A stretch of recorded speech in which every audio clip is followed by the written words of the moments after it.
World heritage म्हणून ओळख असणाऱ्या कास पठारावर सध्या रान हळद म्हणजे चवर या फुलांचा बहर सुरू झालेला आहे. खरं तर या ठिकाणी मोठ्या प्रमाणात फुलांचा बहर सुरू होतो, परंतु अजून तो बहर यायला बराच वेळ आहे.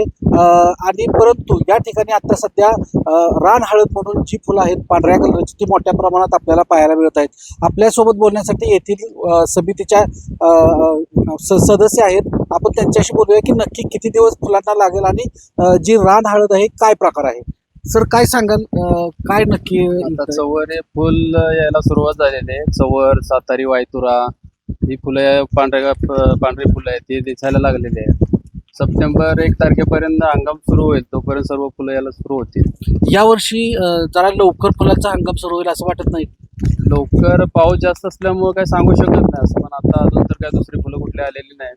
व्हाईट कलरची फुलं ती राहणार चवर. आणि पर्यटकांचा काय इथे कसा आहे? पर्यटक तर येतच सारखे, पण फुलं अजून काय पूर्ण आलेली नाही. नक्कीच यांनी आपल्या अजूनपर्यंत तर फुलं आले नाहीत, फक्त रान हळद हा प्रकारची या पठारावर आलेला आहे. आणि पर्यटक तर येते जो पाऊस आणि धुक्याचा अद्भुत अनुभव आहे हे घेण्यासाठी येत आहेत. मात्र या पठारावरती जी फुलं नेहमी येतात ती फुलं अजूनपर्यंत यायला सावकाश आहे. कॅमेरामॅन मंगेश कुंभारसह प्रकाश शिंदे, जय महाराष्ट्र, सातारा.